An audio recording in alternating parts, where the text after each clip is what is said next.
ایک وقت تھا جب بغداد کے قریب ایک چھوٹا سا گاؤں اپنی سادگی اور سکون کے لیے مشہور تھا۔ یہ گاؤں اللہ تعالیٰ کی نعمتوں سے مالا مال تھا۔ چاروں طرف ہریالی پھیلی ہوئی تھی، کھیتوں میں سنہری فصلیں لہراتی تھی اور ندی میں صاف پانی گاؤں کی زندگی کو تر و تازہ رکھتا تھا۔ گاؤں والے صبح کی فجر کے ساتھ اٹھتے، نماز ادا کرتے اور اپنے کام دھندے پر لگ جاتے۔ بچے کھیتوں میں کھیلتے اور عورتیں قرآن کی تلاوت میں مشغول رہتی۔ ہر طرف اللہ کا شکر اور اس کی عبادت کا ماحول تھا۔ مگر ایک دن یہ سکون ٹوٹ گیا۔ گاؤں کے پاس ایک گھنا جنگل تھا جہاں لوگ لکڑیاں لینے اور مویشی چرانے جاتے تھے۔ اس جنگل سے ایک خبر آئی جس نے سب کے ہوش اڑا دیے۔ ایک آدمی چیختے ہوئے گاؤں میں داخل ہوا، بھائیوں، جنگل میں ایک سانپ آیا ہے۔ سانپ جو کسی نے پہلے کبھی نہیں دیکھا۔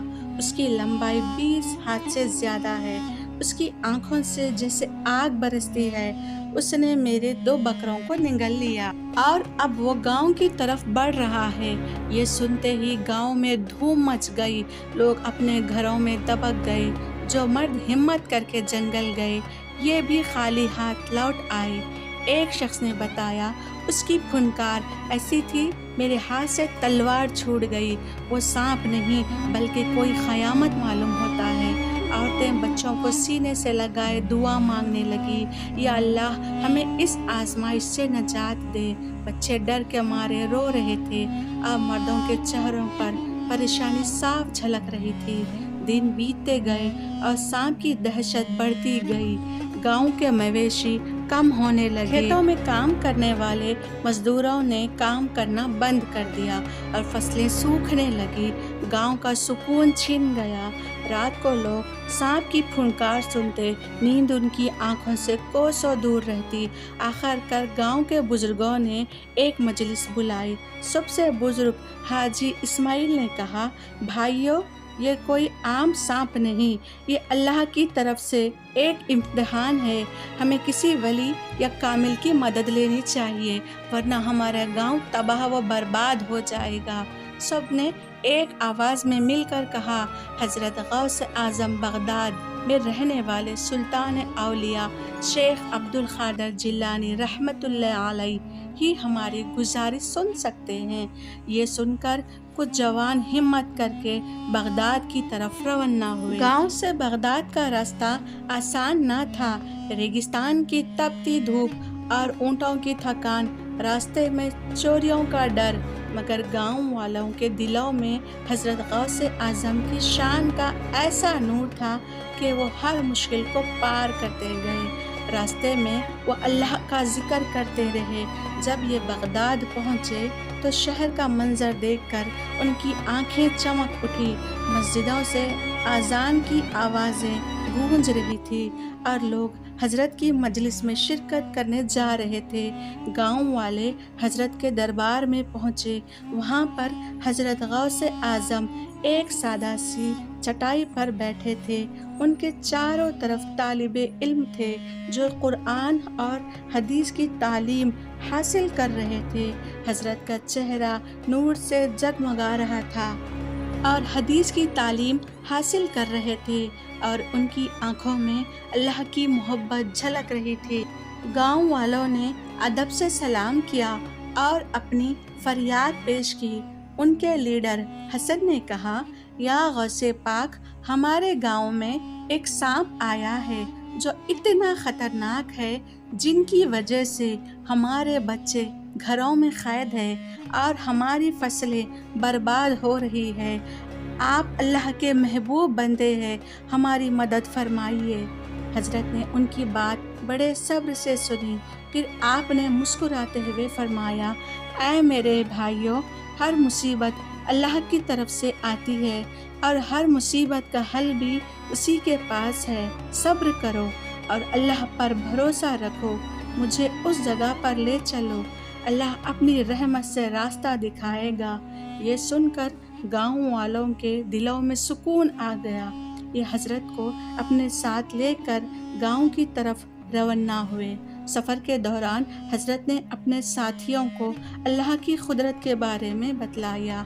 آپ نے فرمایا، دیکھو یہ ساری کائنات اللہ کے حکم سے چلتی ہے، سانپ ہو یا شیر سب اس کے بندے ہیں۔ جو اللہ پر یقین رکھتا ہے اسے کوئی مخلوق نقصان نہیں پہنچا سکتی۔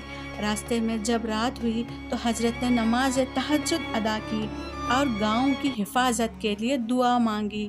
ان کی دعا ایسی تھی کہ آسمان کے فرشتے بھی آمین کہتے ہوں گے۔ جب حضرت گاؤں کے قریب پہنچے تو گاؤں والے انہیں جنگل کی طرف لے گئے۔ جنگل کا منظر ڈراؤنا تھا، پیڑوں کی گھنی چھاؤں میں اندھیرا تھا اور ہوا میں سانپ کی پھنکار کی آواز گونج رہی تھی۔ گاؤں والوں نے ڈرتے ہوئے کہا، یا حضرت یہ سانپ بہت خوفناک ہے، کہیں آپ کو کوئی نقصان نہ ہو۔ مگر حضرت نے فرمایا، خاموش رہو اور اللہ کا نام لو، وہ ہر چیز کا مالک ہے۔ حضرت جنگل میں داخل ہوئے۔ ان کے ہاتھ میں ایک سادہ سی لکڑی تھی اور ان کی زبان پر ذکر الہی تھا۔ جیسے ہی وہ اس جگہ پر پہنچے جہاں سانپ چھپا تھا، ایک تیز پھنکار کی آواز گونجی۔ وہ سانپ باہر نکلا۔ اس کی شکل دیکھ کر گاؤں والے چیخ پڑے۔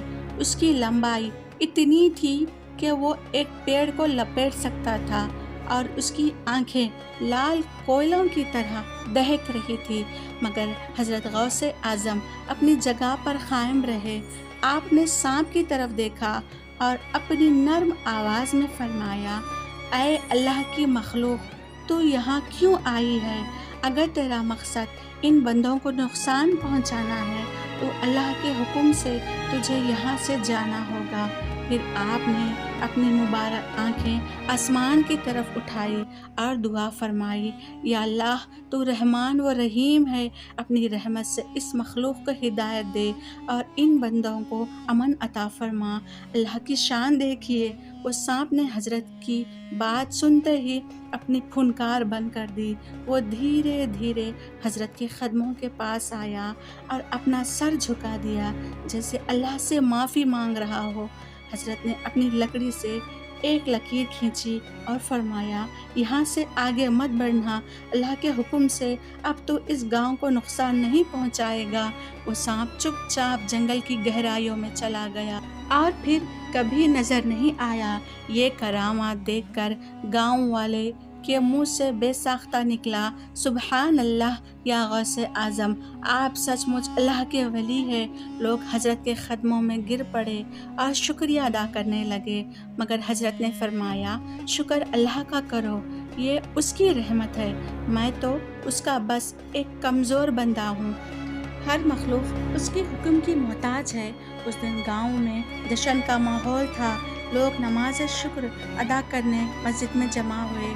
بچوں نے پھر سے کھیتوں میں کھیلنا شروع کیا اور عورتوں نے اللہ کی تعریف میں قصیدے پڑھے۔